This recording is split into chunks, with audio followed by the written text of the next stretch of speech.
నమస్తే friends, welcome to స్ఫూర్తి news. Telangana రాష్ట్రంలో ప్రస్తుతం ప్రజాపాలన కొనసాగుతుంది. సబ్బండ వర్గాలకు సంబంధించిన ప్రజలందరి సంక్షేమం కోసం కాంగ్రెస్ పార్టీ పనిచేస్తుంది. ప్రజలందరూ సమానమైన దృక్పథంతో తమ పాలన కొనసాగుతుందని చెప్పి కాంగ్రెస్ పార్టీకి సంబంధించిన ముఖ్య నేతలు పదే పదే పేర్కొనడం జరుగుతుంది. అయితే తెలంగాణ రాష్ట్రంలో ప్రజాపాలన కాదు, ఆధిపత్య పోరు లేదంటే ప్రతిపక్ష పార్టీలకు సంబంధించిన నేతలపైన ఒత్తిడి తీసుకొచ్చే కుట్ర ప్రయత్నం జరుగుతుంది. అదేవిధంగా సొంత పార్టీకి సంబంధించిన నేతలు ఉన్నప్పటికీ తాము చెప్తే వినని వ్యక్తులపైన కక్ష సాధింపు రాజకీయాలు ప్రస్తుతం కల్వకుర్తి నియోజకవర్గంలో కొనసాగుతున్నాయి. దీనికి ప్రధాన తార్కాణం మొన్న ఇందిరమ్మ ఇండ్ల ప్రారంభోత్సవ కార్యక్రమాల్లో ప్రతిపక్ష పార్టీలకు సంబంధించిన బీఆర్ఎస్ పార్టీ సర్పంచులు గ్రామాల్లో సర్పంచులు కొనసాగుతున్న నేపథ్యంలో బీఆర్ఎస్ పార్టీకి చెందిన సర్పంచులు ఎవరైతే ఏ గ్రామాల్లో ఉన్నారో ఆయా గ్రామాల్లో ఇందిరమ్మ ఇండ్ల ప్రారంభోత్సవాలు నిర్వహించడానికి వీలు లేదు అంటూ కాంగ్రెస్ పార్టీకి సంబంధించిన ముఖ్య నేతలకు సమాచారం వెళ్లడం జరిగింది. ఇందులో భాగంగానే బీఆర్ఎస్ పార్టీ సర్పంచులు కొనసాగుతున్న ఆయా గ్రామాల్లో సర్పంచులు ఇందిరమ్మ ఇండ్ల ప్రారంభోత్సవాలకి రావద్దంటూ అధికారులకి కాంగ్రెస్ పార్టీకి సంబంధించిన నేతలకి ముందస్తుగానే సమాచారం వెళ్లడం జరిగింది. ఈ నేపథ్యంలోనే కల్వకుర్తి నియోజకవర్గ పరిధిలోని వెల్లన్న మండలం అజిలాపూర్ గ్రామంలో ఇదే తంతు కొనసాగింది. నియోజకవర్గంలోని బీఆర్ఎస్ పార్టీ సర్పంచులు ఉన్న అన్ని గ్రామాల్లో ఇదే తంతు కొనసాగిన అజిలాపూర్ గ్రామానికి సంబంధించిన సర్పంచ్ ఆ కార్యక్రమానికి రావద్దంటూ ముందస్తుగా అక్కడ ఉన్నటువంటి ప్రజాప్రతినిధులు కానీ అధికారులు కానీ ముందస్తు సమాచారం ఇవ్వడం జరిగింది. సర్పంచ్ గా బాధ్యతలు చేపట్టడం జరిగింది. ప్రజాస్వామ్య బద్ధంలో భారత రాజ్యాంగం ప్రకారం గ్రామానికి సంబంధించిన ప్రజలు ఓట్లేసి గెలిపించినటువంటి రమేష్ గౌడ్ ఇందిరమ్మ ఇండ్ల ప్రారంభోత్సవ కార్యక్రమానికి రావద్దంటూ ముందస్తుగా కాంగ్రెస్ పార్టీకి సంబంధించిన నేతలు సమాచారం ఇవ్వడం జరిగింది. తంతు మొత్తం పూర్తిగా ఎమ్మెల్యే కసిరెడ్డి నారాయణ రెడ్డి ఆదేశాల ప్రకారమే కొనసాగినట్లుగా స్పష్టంగా తెలుస్తుంది. అక్కడ ఉన్నటువంటి మండలానికి సంబంధించిన అధికారులు కానీ లేదంటే గ్రామ పంచాయతీ అధికారులు కానీ లేదంటే ప్రతిపక్ష పార్టీలకు సంబంధించిన సర్పంచ్ అక్కడికి రావద్దు అనే కొనలో ముందస్తు సమాచారం ఇచ్చిన నేపథ్యంలో సర్పంచ్కి ముందస్తు సమాచారం ఉన్నప్పటికీ అక్కడికి సర్పంచ్ రావద్దు, వచ్చిన రిబ్బన్ కటింగ్ చేయొద్దు, ఎలాంటి కార్యక్రమంలో పాల్గొనొద్దని ముందస్తుగా పేర్కొన్న నేపథ్యంలో కల్వకుర్తి నియోజకవర్గంలో అసలు భారత రాజ్యాంగం అమలవుతుందా లేదంటే సర్పంచ్ పదవులకు ఉన్నటువంటి గౌరవం అనేది మంట కలుస్తుందా, ఈ సాంప్రదాయం సరైందేనా, భవిష్యత్ రాజకీయాలకు ఏం సమాచారం ఇవ్వడం జరుగుతుంది, భవిష్యత్ తరాలకి ఏం సమాచారాన్ని మనం ఇవ్వడం జరుగుతుందని కొనలు ఇప్పుడు తీవ్ర చర్చ కొనసాగుతుంది మిత్రులారా. ప్రధానంగా కల్వకుర్తి నియోజకవర్గం మిత్రులారా, ఈ కల్వకుర్తి నియోజకవర్గం వెల్దండ మండల పరిధిలోని అజిలాపూర్ గ్రామం మిత్రులారా. ఈ అజిలాపూర్ గ్రామంలో ఏమైందంటే బీఆర్ఎస్ పార్టీకి సంబంధించినటువంటి అజిలాపూర్కు సంబంధించి బీఆర్ఎస్ పార్టీ సర్పంచ్ అక్కడ ఉన్నాడు మిత్రులారా. మీ పేరు రమేష్ గౌడ్, బీసీ సామాజిక వర్గానికి సంబంధించినటువంటి రమేష్ గౌడ్ అక్కడ సర్పంచ్ గా విజయం సాధించడం జరిగింది. ఒకవేళ కాంగ్రెస్ పార్టీకి సంబంధించిన వాళ్ళు మీరు మెరుగైన పాలన చేస్తే ఆల్రెడీ సర్పంచ్ ఎన్నికల కంటే ముందే ఇక్కడ ఎమ్మెల్యే ఆల్రెడీ కాంగ్రెస్ అని గెలిచింది కాబట్టి మీ పాలన బాగుంటే ఈడ గ్రామంలో కూడా ఖచ్చితంగా ప్రజలు ఈడ రమేష్ నాయకుడు బీఆర్ఎస్ పార్టీ అభ్యర్థిని కాకుండా మీ కాంగ్రెస్ పార్టీ అభ్యర్థిని ఈడ సర్పంచ్ గా గెలిపించుతారు. మరి మీకు ఓట్లు వేయలేదు, ప్రజలు మిమ్మల్ని ఓడించారంటేనే ఒకసారి అర్థం చేసుకుని ఒళ్ళు దగ్గర పెట్టుకుని పనిచేసి వచ్చే ఎన్నికల నాటికి మళ్ళీ ప్రజల చేత మెప్పు పొంది ప్రజల కొరకు ప్రజలు ఓట్లు ఇస్తే గెలిచే నేతగా ఈ గ్రామానికి సంబంధించిన వాళ్ళు గెలవాలి. ఇక్కడ ఇందిరమ్మ ఇళ్లకు సంబంధించినటువంటి ప్రారంభోత్సవానికి సర్పంచ్కి అవకాశం లేదు. ఇందిరమ్మ కమిటీకి సంబంధించిన సభ్యులు ఎవరైతే ఉన్నారో సభ్యులు మాత్రమే ఇక్కడ ప్రారంభోత్సవం నిర్వహించడం జరిగింది. గ్రామంలో ఉన్నటువంటి పంచాయతీ సెక్రటరీని ముందల పెట్టి ఇందిరమ్మ ఇళ్ల ప్రారంభోత్సవానికి బీఆర్ఎస్ పార్టీ అంటే ప్రతిపక్ష పార్టీకి సంబంధించిన వ్యక్తి కాబట్టి రావద్దని చెప్పి సర్పంచ్ రానియలేదు.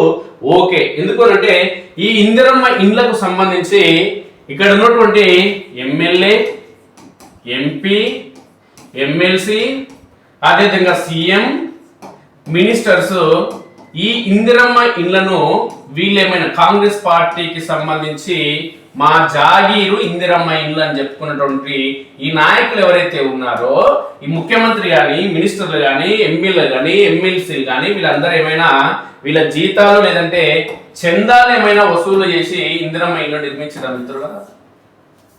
ఇందిరమ్మ ఇళ్ల కోసం తెలంగాణ ప్రజలు కట్టేటటువంటి ట్యాక్స్, తెలంగాణ ప్రజలు అదేవిధంగా వ్యాట్, ఈ తెలంగాణ రాష్ట్రంలోని బీఆర్ఎస్ పార్టీ వాడు, బీజేపీ పార్టీ వాడు, కాంగ్రెస్ పార్టీ, కమ్యూనిస్ట్ పార్టీ, అసలు పార్టీలతో సంబంధం లేని సామాన్య జనం మొత్తం కూడా ట్యాక్సులు వారి వారి పరిధిలో, ఉద్యోగం ఉన్నోడు ఉద్యోగం, ఉద్యోగం లేనోడు ఇంటి పన్ను కావచ్చు, లేదంటే కరెంట్ బిల్లు కావచ్చు, లేదంటే వ్యాట్. ఇప్పుడు లీటర్ పెట్రోల్ కానీ లేదంటే డీజిల్ కానీ ఈ పోసుకుంటే ఒక్కొక్క లీటర్కి ఈ తెలంగాణ కాంగ్రెస్ పార్టీకి తెలంగాణ ప్రజలు ఎవరైతే ఉన్నారో వాడు బైకు ఉన్నోళ్ళైనా, లేదంటే కారున్నా, లేదంటే లారీన్నా, ఆర్టీసీ బస్సులో ప్రైవేట్ బస్సులున్నా, ఏ వెహికల్లో లీటర్ డీజిల్ కానీ పెట్రోల్ పోసుకుంటే వ్యాట్ ఈ తెలంగాణ రాష్ట్రానికి 34 రూపాయలు ఈ తెలంగాణ సమాజంలోని బీసీలు, ఎస్సీలు, ఎస్టీలు, మైనార్టీలు, అగ్రవర్ణ కులాలు ఎవరైనా సరే, కులం, మతం, రంగు, ప్రాంతం ఏది లేదు, తెలంగాణ రాష్ట్రంలోని ప్రతి బిడ్డ 34 రూపాయలు ప్రతి లీటర్ పెట్రోల్ కి, డీజిల్ కి ఇక్కడ చెల్లించడం జరుగుతుంది. ఈ కాంగ్రెస్ పార్టీకి సంబంధించినటువంటి కాంగ్రెస్ ప్రభుత్వం ప్రతి లీటర్ పెట్రోల్ పైన 34 రూపాయలు తీసుకుంటుంది.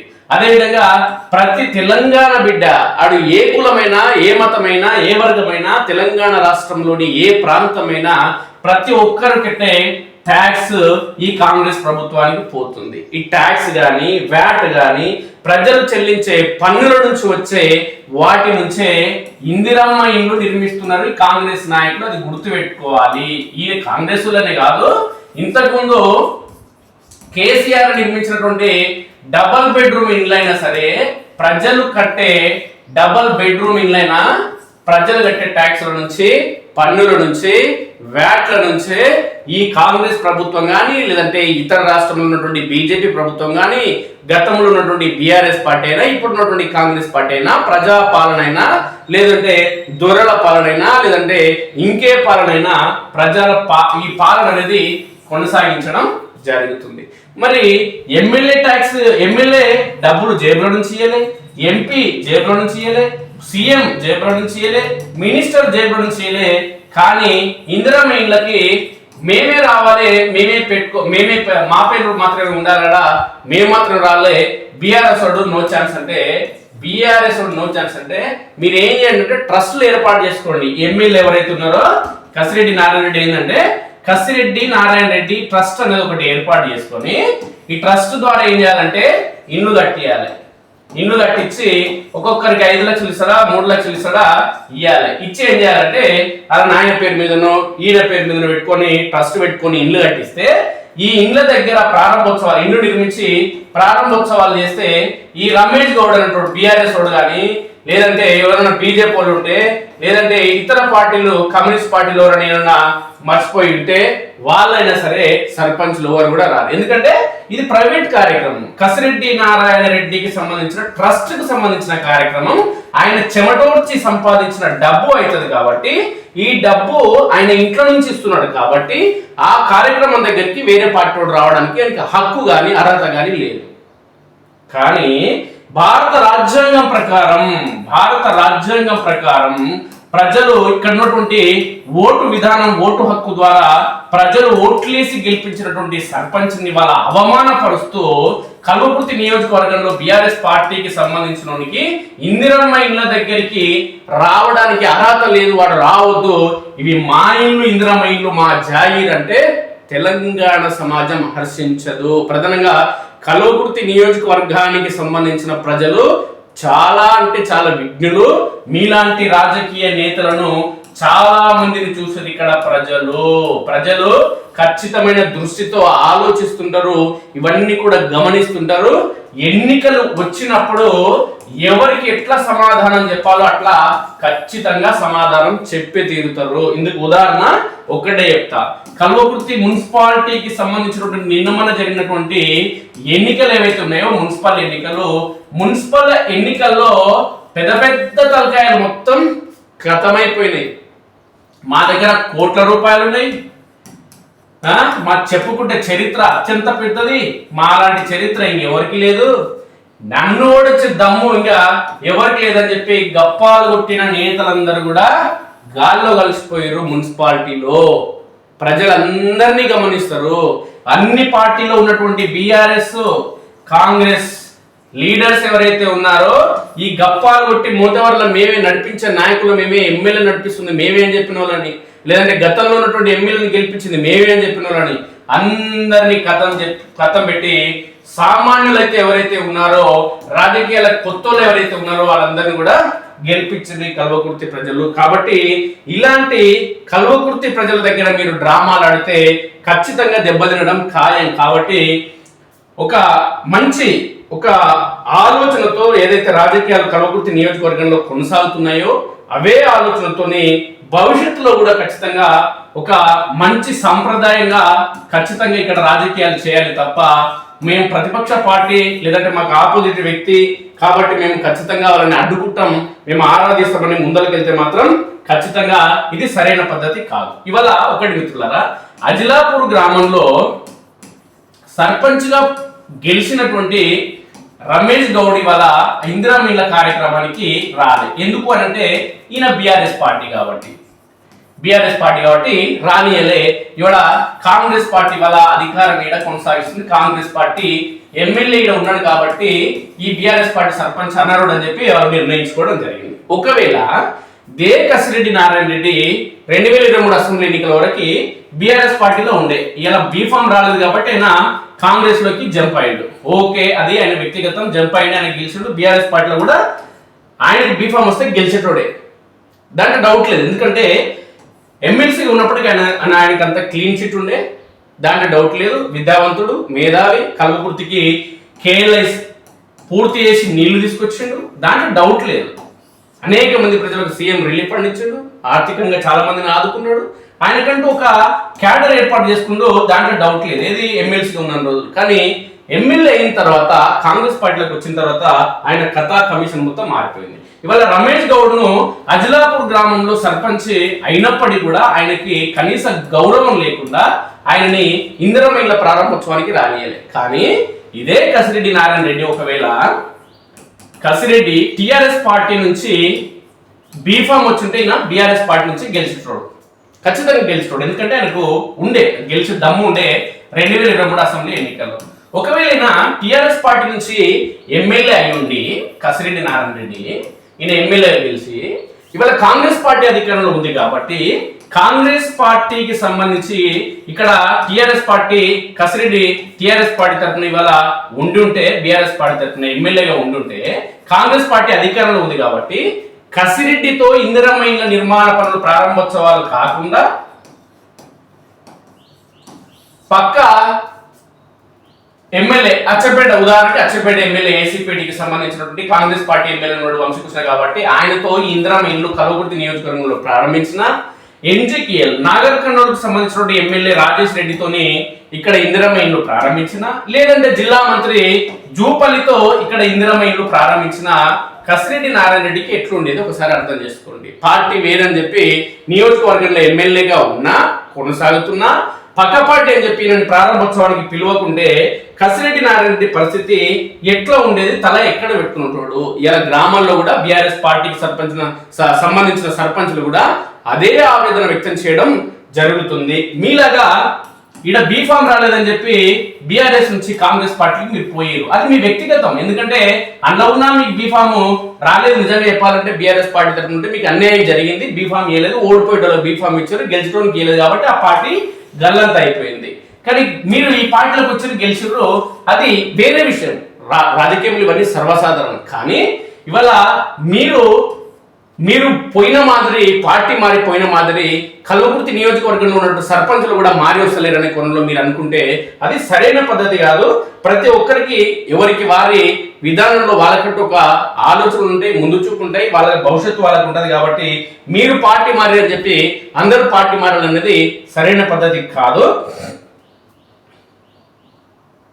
అదేవిధంగా మీ ఎమ్మెల్యేలు కానీ ఎంపీలు కానీ ఈ మినిస్టర్లు కానీ చందాలు వసూలు చేసి ఈ ఇందిరమ్మ ఇల్లు కట్టలేదు కాబట్టి ఈ ప్రజాస్వామ్యబద్ధంగా ఎంపిక చేయబడినటువంటి సర్పంచ్లు ఎవరైతే బీఆర్ఎస్ ఇతర పార్టీలకు బీజేపీ కానీ ఇతర పార్టీలకు సంబంధించిన వాళ్ళు ఎవరైనా ఉంటే వాళ్ళకి ఖచ్చితంగా కనీస గౌరవం ఇప్పటి నుంచైనా ఇవ్వాలి. లేదంటే ప్రజాస్వామ్యంలో ప్రజలందరూ కూడా గమనిస్తారు కాబట్టి ఇది మీకే చెడు చేస్తుంది. ఎందుకంటే మీరు చదువుకున్న ఒక విద్యావంతులు, అదేవిధంగా కల్వకుర్తికి సాగునీరు తెచ్చిన వ్యక్తులు, ప్రజలు కోరుకున్న వ్యక్తులు మీరు కాబట్టి 2023 ఎన్నికల్లో మీరు ఎమ్మెల్యే అయ్యారు, దాంట్లో డౌట్ లేదు. మీరు ఈ పార్టీ నుంచి, కాంగ్రెస్ పార్టీ నుంచి కాదు, ఏ పార్టీ నుంచి పోటీ చేసినా, బీఆర్ఎస్ పార్టీ నుంచి పోటీ చేసినా లేదంటే ఇంకొక పార్టీ నుంచి పోటీ చేసినా ఖచ్చితంగా 2023లో కసిరెడ్డి మాత్రమే కల్వకుర్తి ఎమ్మెల్యే, దాంట్లో డౌట్ లేదు.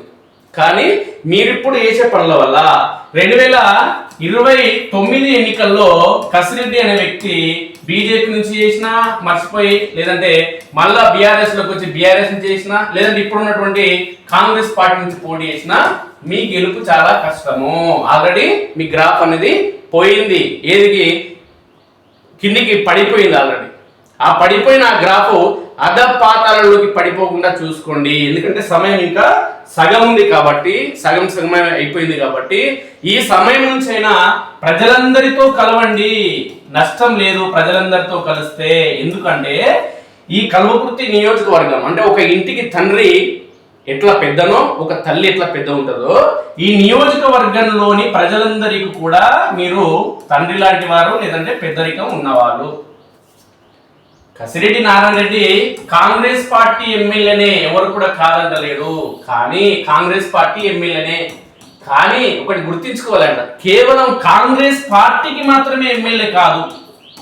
కాంగ్రెస్ పార్టీ ఎమ్మెల్యేనే, కానీ కాంగ్రెస్ పార్టీకి మాత్రమే ఎమ్మెల్యే కాదు. బీఆర్ఎస్ వాడైనా, బీజేపీ వాడైనా, కాంగ్రెస్ వాడైనా, కమ్యూనిస్ట్ పార్టీలైనా, అసలు పార్టీలతో సంబంధం లేని వ్యక్తులైనా, ఓటు హక్కు ఉండి ఓటు హక్కు ఈయనకు ఓటు వేసినలైనా, ఈయనకు వ్యతిరేకంగా ఓటేసినా, అసలు ఓటు హక్కు లేని పిల్లలైనా, లేదంటే వయోవృద్ధులు ఓటు హక్కు కష్టపడి వచ్చి వేసినలైనా, అంటే ఓటు హక్కు ఉన్నా లేకున్నా వీళ్ళందరూ కల్వకుర్తి నియోజకవర్గంలోని ప్రజలందరూ కూడా కసిరెడ్డి పిల్లలే. ఇప్పుడు ఈయనకు ఎమ్మెల్యే పదవి ఉన్నన్ని రోజులు అది గుర్తుపెట్టుకోవాలి. అది గుర్తుపెట్టుకోకుండా నా పార్టీ కార్యకర్తలు, నాకు ఓటేసినోడు అనుకుంటే ఇది భారత రాజ్యాంగం, ఇది ప్రజాస్వామ్యం, అదే పెద్ద భారత రాజ్యాంగం. ఈ ప్రజాస్వామ్యంలో అన్ని విషయాలు మీకు తెలుసు కాబట్టి ఇప్పటికైనా సహృదయంతో అందరినీ కూడా కలుపుకొని పోతే వచ్చే ఎన్నికల్లో ఒక బలమైన అభ్యర్థిగా, మళ్ళీ ఎమ్మెల్యే అభ్యర్థిగా పోటీలో ఉంటావు. లేకుంటే పోయినసారి బీఆర్ఎస్ అయిన పరిస్థితి ఏ ప్లేస్ పోయిందో, నీ ప్లేస్ నువ్వు ఏ పార్టీ నుంచైనా పోటీ చేయి, ఆ ప్లేస్ ఖచ్చితంగా నీదే అవుతుంది, దాంట్లో డౌట్ లేదు. ఖచ్చితంగా ఆ ప్లేస్ కావాలంటేనేమో ఇట్లనే నువ్వు మారకు. మంచి ప్లేస్ కావాలి, మళ్ళీ గెలవాలనుకుంటే మాత్రం ఎమ్మెల్సీగా ఎట్లున్నావో మళ్ళీ గట్లగా మారు. ఎమ్మెల్సీ మారి ఎమ్మెల్యేగా నేను ఇట్లనే ఉంటా, ఎమ్మెల్యే లేకుండా కొనసాగుతుంటే నువ్వు బీఆర్ఎస్ పార్టీ నుంచి 2023 ఎన్నికల్లో ఎవరైతే పోటీ చేసి ఏ స్థాయిలో ఉన్నాడో మళ్ళీ 29 ఎన్నికల్లో నువ్వు ఆ స్థాయికి పోతావు, నో డౌట్. ఎందుకంటే 23 ఎన్నికల్లో కసిరెడ్డి తప్ప ఎవ్వరూ గెలవరని చెప్పి గొంతు చించుకొని మాట్లాడింది నేనే. కసిరెడ్డి తప్ప no option in Kalwakurthy politics అని చెప్పిన. ఇప్పుడు చెప్తున్నా 29 ఎన్నికల్లో కసిరెడ్డికి నో ఛాన్స్ అని కూడా నేను చెప్తున్నా. ఇట్లనే నువ్వు ఉంటాయి, మారకుంటే కసిరెడ్డికి no chance in next elections. ఇది సరైన పద్ధతి కాదు. ప్రజలందరూ కూడా మీ పాలన గురించి, మీ గురించి, మీ కార్యకర్తలు కూడా చాలా అసంతృప్తితో ఉన్నారు. మారండి, మీ విధానాన్ని, మీ మాటని మార్చుకోండి. ఎందుకు అనంటే కల్వకుర్తి రాజకీయాలకి కసిరెడ్డి ఒక ప్రత్యేకం అని చెప్పుకోవచ్చు. ఎందుకంటే గత ఎన్నికల్లో పోటీ చేసిన అభ్యర్థుల్లో అనేక సార్లు పోటీ చేసిన ఒక వ్యక్తి బీఆర్ఎస్ నుంచి, బీజేపీ నుంచి పోటీ చేసిన ఇంకో వ్యక్తి, ఇక కాంగ్రెస్ నుంచి పోటీ చేసిన కసిరెడ్డి. ఈ ముగ్గురిలో ప్రజలు కసిరెడ్డిని కోరుకోవడం జరిగింది. కసిరెడ్డి ఏమనుకుంటున్నాడు అంటే నేను పైసలతోనే ఎమ్మెల్యే అని అనుకుంటున్నాడు. పైసలతో ఎమ్మెల్యే కసిరెడ్డి కాలే. నీ పైసలు అన్నారు, అన్ని నీ పైసలన్నీ నిన్ను ఇప్పుడు నిన్ను ఎవరైతే ముంచే ప్రయత్నం జరుగుతుందో, ఎవరైతే నిన్ను గుంతలోకి పంపే ప్రయత్నం చేస్తుంటారో పాలిటిక్స్ పరంగా, వీళ్ళందరూ పందికొక్కుల్లాగా నీ పైసలు తిన్నారు. పందికొక్కుల్లాగా తిన్నారు. ఎవరికి ప్రజలకు పంచలే నీ పైసలు, మెజారిటీ పైసలు పంచలే. ఓట్లు నీకు ఎట్లా పడ్డాయంటే కల్వకుర్తికి నీళ్లు తెచ్చినందుకు నీకు ఓట్లు పడే. ఎమ్మెల్సీగా అనేక మందికి అందుబాటులో ఉండే ఎమ్మెల్సీగా సీఎం రిలీఫ్ ఫండ్లు కానీ, లేదంటే అభివృద్ధి కార్యక్రమాలు కానీ, లేదంటే కళాశాలలు పాఠశాలల్లో సీట్లు ఇప్పించడం కానీ, ఆర్థికంగా సపోర్ట్ చేయడం కానీ పేద ప్రజలకి, ఇవన్నీ కూడా ఎమ్మెల్యేగా మీకు అవకాశం ఇచ్చింది. కానీ పైసలతోనే నేను గెలిచిన అనుకునే భ్రమలో ఉంటే వచ్చేసారి ఇప్పుడు ఏంది 70 కోట్లు కదా మీరు అనేది ప్రచారం చేస్తున్నారు మీ అనుసరుడు, వచ్చేసారి దీనికి ఇంకో 70 కోట్లు కలిపి 170 కోట్లు పెట్టు. కసిరెడ్డి 3వ ప్లేస్ తప్ప వేరే ప్లేస్ రాడు. మీరు ఇట్లనే ఉంటే 70 కోట్లు అని మీరు ప్రచారం చేస్తున్నారు కదా, ఇన్ని పైసలు అయిపోయినాయి, ప్రజలు ఓట్లు వేసారు, మా నాయకుడు ఊకినే ఓట్లు వేయలేదు, మా నాయకుడికి 70 కోట్లు ఖర్చు పెట్టినని మీ నాయకులే ప్రచారం చేసుకుంటారు కదా. ఈ నాయకులు చేసే ఈ ప్రచారానికి సంబంధించి 70 కోట్లు మీరు చేసినటువంటి ఈ 70 కోట్లకు మరిన్ని 70 కోట్లు జమ చేసి 140 కోట్లు ఖర్చు పెట్టి వచ్చేసరికి మీరు పోటీ చేయండి. ఖచ్చితంగా నేను చెప్తున్నా, గత ఎన్నికల సమయంలో బీఆర్ఎస్ అభ్యర్థి జైపాల్ యాదవ్కి ఏ ప్లేస్ అయితే వచ్చిందో మీరు ఆ ప్లేస్ ఖచ్చితంగా వచ్చి తీరుతుంది. 3వ ప్లేస్ నో డౌట్. మళ్ళీ కనుక మీరు మారి అందరితో సఖ్యత సంబంధాలు కొనసాగిస్తే ఖచ్చితంగా మీరు పోటీ చేసే నియోజకవర్గం కల్వకుర్తి అయితే, లేదంటే నియోజకవర్గాల పునర్విభజన జరిగి అటు సైడ్ వేరే కొత్త నియోజకవర్గం కల్వకుర్తి అయితే, ప్రధానంగా పోటీ చేసే అభ్యర్థుల్లో మీకంటూ క్యాడర్ ఉంది, సిట్టింగ్ ఎమ్మెల్యే కథ కారకణ కాబట్టి బలమైన అభ్యర్థిగా బరిలో నిలుస్తావు. అప్పటికైనా 2 అభ్యర్థుల నుంచి పొంచి ఉంది ప్రమాదం, వీళ్ళ నుంచి కష్టమే, కానీ బలమైన అభ్యర్థిగా పోటీలో ఉంటావు. కానీ ఇదే తిరగబోతే 3వ ప్లేస్ గ్యారంటీ, డోంట్ వరీ. అంతే. మార్చుకోవాలి. రాజకీయాల్లో ప్రతి మనిషిలో తప్పు ఉంటుంది, లేదంటే మనం తప్పు చేయకుండా మన వెంట ఉండే అనుచరులు చేస్తారు, వాళ్ళ ఎఫెక్ట్ కూడా నాయకుని వెంట పడుతుంది. ఇప్పుడు ఒక ఇంట్లో ఒక అమ్మాయి లేదంటే అబ్బాయి ఉంటారు, వాళ్ళు చేసే వ్యవహార తీరు, వాళ్ళు చేసే పనుల వల్ల, వాళ్ళు చేసే తప్పుడు పనుల వల్ల ఎవరినంటారు వాళ్ళు? అరే ఏం పెంపకం పెంచుతున్నారు రా వీళ్ళు, వీళ్ళ నాయన వీళ్ళ అమ్మ అని చెప్తారు. ఇప్పుడు నియోజకవర్గంలో మీ కార్యకర్తలు చేసే తప్పిదాలు కూడా ఎమ్మెల్యే అలసిస్తేనే, ఎమ్మెల్యే వ్యవహార తీరు వల్లనే ఇవన్నీ జరుగుతున్నాయి, ప్రతిపక్ష పార్టీలకు సంబంధించిన నేతలపైన చెప్పి ఇవన్నీ వస్తాయి. కాబట్టి చిట్ట చివరికి మీ మెడకి ఇవి చుట్టుకుంటాయి. కాబట్టి అలాంటి నాయకులతో తస్మత్ జాగ్రత్తగా ఉంటూ కల్వకుర్తి నియోజకవర్గంలోని సబ్బండ వర్గాలకు సంబంధించినటువంటి ప్రజలందరినీ కలుపుకుని వెళ్తూ, ఇక్కడ ఉన్నటువంటి బీఆర్ఎస్ అయినా బీజేపీ అయినా సర్పంచ్లు ఎవరన్నా వీళ్ళందరికీ కూడా మీరే ఎమ్మెల్యేని గుర్తెరిగి, అన్ని కులాలకు సంబంధించిన ప్రజలందరికీ మీరే ఎమ్మెల్యే అని చెప్పి, మీకు ఓటు వేసినా వేయకున్నా ఓటు హక్కు లేని ప్రజలకు కూడా, యువత కూడా, పిల్లలకు కూడా మీరే ఎమ్మెల్యేని గుర్తెరిగి ముందుకు వెళ్తే బాగుంటుందని ఖచ్చితంగా నేను కోరుకోవడం జరుగుతుంది. నా పేరు రామస్వామి, నా అజ్లాపూర్ గ్రామం. ఇక్కడ అజ్లాపూర్లో ప్రజాప్రతినిధి సర్పంచ్ ఉండగా ఇంద్రమ్మ ఇండ్ల నిర్మాణంలో ఇవాళ శంకుస్థాపనట, రిబ్బెన కట్ చేయడం వల్ల సర్పంచ్ రావాలంటాడు కానీ రిబ్బెన కట్ చేయవద్దంట. ఇది ఎక్కడి న్యాయం, ఇది ఎక్కడ అన్యాయం? ఇన్నేళ్ల పరిపాలన లోపల చూసుకుంటూ వస్తున్నా, ఇన్ని సర్పంచ్ల గ్రేడ్ల మొత్తం చూసుకుంటూ వస్తున్నా, ఇటువంటి అన్యాయం ఎక్కడ కూడా జరగలేదు. అసలు ఇది పద్ధతి బాగాలేదు. అసలు ఎలక్షన్ అంటే గెలిచినంత వరకే ఎలక్షను, తర్వాత ఎవరి పని వాళ్ళు చేసుకోవాలి, ఎక్కడ ఉన్న అక్కడ ఉండాలి. కానీ ఇంత కుట్రలు కుతంత్రాలు, ఇంత దౌర్జన్యం, ఇంత దోపిడీ అంటే అజ్లాపూర్లోనే చూస్తున్నాను. నేను ఎక్కడ చూడలేదు. అసలు భారతదేశం లోపల ఎక్కడ కూడా ఏ గ్రామంలో లేదు ఇట్లా సర్పంచ్ ప్రోటోకాల్ లేకుండా చేసుకుంటడం. అయితే ఇది అన్యాయమైన పని. ఇది ఎక్కడ కూడా సమర్థించుకునే పరిస్థితి అయితే ఇది లేదు. పోయిన గతం లోపల ఎంపీటీసీకి గ్రామ పంచాయతీలో అసలు సీటే లేదు ఆయనకి ఇక్కడ కూర్చోనిక. ఆయన మండల సీట్ అయినది. పోయిన సర్పంచ్ ఆయనకు ప్రోటోకాల్ ఇచ్చి ప్రతి దాంట్లో కలుపుకొని పోయిండు. అంటే ఆ రోజు కూడా ఇదే విధంగా వ్యవహరిస్తే వీళ్ళంతా ఎక్కడ ఉండేటోళ్ళు, ఇవ్వాలా తలకాయ ఎక్కడ పెట్టుకొని ఉండేటోళ్ళు వీళ్ళంతా? అసలు పద్ధతేనా ఇదేమన్నా? ఎంపీడీకి ఏం అధికారం ఉంది, సెక్రటరీకి ఏం అధికారం ఉంది? ఇక్కడ ప్రజాప్రతినిధులు ఓట్లు వేసి గెలిచి ప్రజల చేత ఎన్నుకోబడిన నాయకులు ఉన్నాగా ఇక్కడ వాళ్ళ ఎవరు ఇక్కడ పెత్తనం చెలాయించనిక? ఇక్కడ ఎమ్మెల్యే రావాలి, ఎమ్మెల్యే చేతులు కూడా చేయాలి, ఎమ్మెల్యేకి సహకరిస్తాం అందరం కూడా. ఎమ్మెల్యే రాకుండా ఎవరినో పంపించి ఊళ్ళో ఇంద్రమ్మ కమిటీ లోపల ఉన్న వాళ్ళు కూడా బనాయించడం చేయడం ఇది ఎంతవరకు కరెక్టు? ఇది న్యాయబద్ధమైన జోలి కాదు. ఇది కరెక్ట్ కాదు. ఇట్లాంటి రాజకీయాలు మానుకోవాలి. ప్రజలు ఎవరికి ఏం చేయాలనో చెప్పిరు 2 పర్యాయాలు. అసలు ఎవరిని ఏడబెట్టాలి, ఎవరిని ఎక్కడ తీసుకురావాలనేది చెప్పిరు. ఇకనైనా ఉండాలి కరెక్టు. ఇట్లాంటి దౌర్జన్యాలకు తావు తీస్తే మళ్ళీ గతం లోపల కూడా వచ్చేసరి కూడా ఇదే పరిణామాలు ఎదుర్కోవాల్సి వస్తుంది. ఇదే లోటు జరుగుతుంది. ఇప్పటికైనా కరెక్టు కలుపుకపోతే ఊరు బాగుపడుతుంది, సామరస్యంగా ఉంటుంది అని నా అభిప్రాయం నేను వ్యక్తం చేస్తున్నాను. నా పేరు రమేష్, మాది గ్రామం అజలాపూర్. నేను 4వ వార్డు సభ్యుని. ఇక్కడ పరిస్థితి ఏంటంటే ఊరికి గౌరవనీయులైన సర్పంచ్ గారిని ఈరోజు ఊళ్ళో జరుగుతున్నటువంటి ఇందిరమ్మ ఇల్లు శంకుస్థాపనకు పిలవకపోవడం అతిపెద్ద దురదృష్టకరం. పైన ప్రభుత్వం మాది, ఎమ్మెల్యే మా వాళ్ళు, అందుకు మిమ్మల్ని పిలవట్లేదు అనే కాడికి ఈరోజు తెచ్చిన రూపం ఇంతవరకు అని. అలాంటప్పుడు ఊళ్ళో గ్రామ పంచాయతీని ఎందుకు పెట్టాలి? ఇలాంటప్పుడు సర్పంచ్ ఎందుకు ఎన్నుకున్నారు? అతనికి సర్పంచ్ అనే వ్యక్తికి ఊళ్ళో రెస్పెక్ట్ లేనప్పుడు మేము ఉండడం ఎందుకు? అలాంటప్పుడు ఈ ఎలక్షన్స్నే క్యాన్సిల్ చేయాల్సిన అవసరం ఉండదు.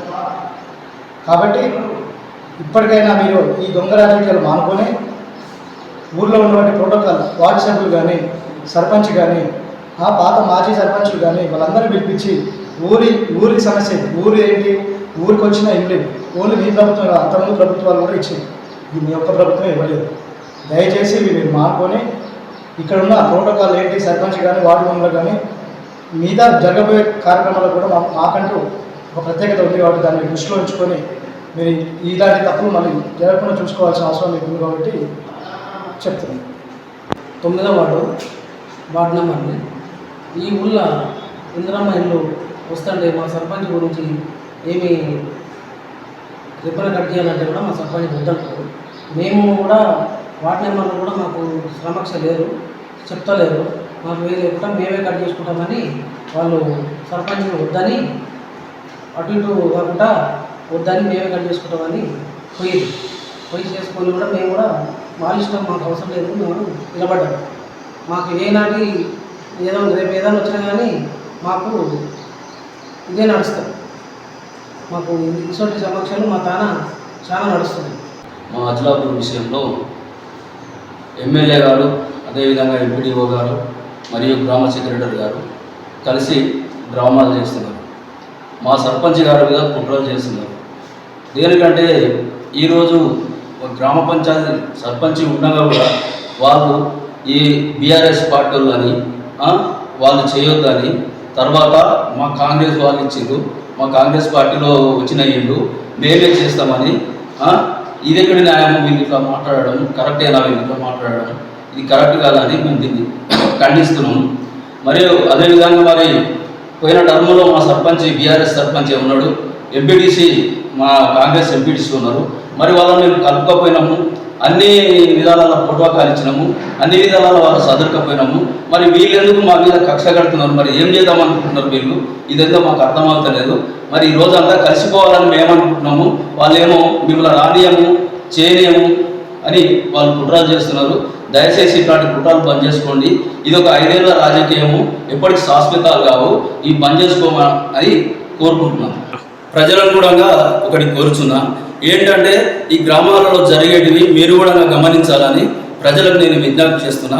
ఏంటంటే ఎవరు ఏం చేస్తున్నారు, ఎవరే రకంగా చేస్తున్నారు మీరు ఒకసారి ఆలోచించవలసిందిగా కోరుచున్నాను. మరి గ్రామంకి వెళ్ళి మేము కూడా ఇప్పుడు సర్పంచ్ ఉన్నా కానీ ఎక్కడ సపోర్ట్ లేకున్నా కానీ కొన్ని ఇళ్లకు సీకులు సిమెంట్ ఇప్పిస్తున్నాడు సర్పంచ్ గారు, కొంతమందికి సాయం చేస్తున్నాడు. ఆయన సొంత ఖర్చులతో ఎదిగొచ్చిండు. ఆయన కానీ అట్లాంటివి లేవు, కుళ్ళు కుతంత్రాలు లేవు.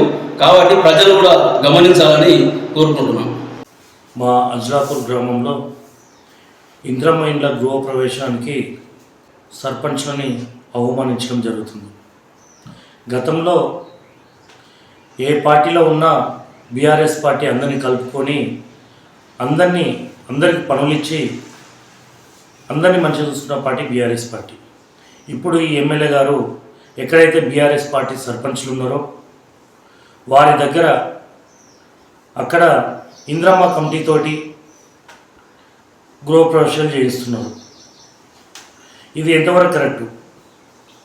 మరి మేము కూడా మీరు ఎట్లా ప్రజలతో ఎన్నుకోబడ్డారో మేము కూడా మా గ్రామంలో మేము కూడా ప్రజలతోటే ఎన్నుకోబడ్డాము. ఇందిరమ్మ ఇండ్లు అనేది మీ ఇంట్లోకి వెళ్ళి ఇస్తలేరు, మా ఇంట్లోకి వెళ్ళి ఇస్తలేము. అది ప్రజల సొమ్ము, ప్రజలు కట్టిన ట్యాక్స్ తోటి మీరు ఇండ్లు ఇస్తున్నారు. మీరు ఇచ్చే 5 లక్షలకు వాళ్ళు 10 లక్షలు కలుపుకొని ఇల్లు కడుతున్నారు. మీరు ఇచ్చిన 5 లక్షలకు ఇల్లు కావట్లేదు. ఇది ఎంతవరకు కరెక్టు? ప్రజాప్రతినిధులకు సర్పంచులకు గౌరవం ఇయ్యనప్పుడు ఇక్కడ పాలన ఎట్లా ఉంటుంది? ఈ పాలన ఎలా జరుగుతుంది?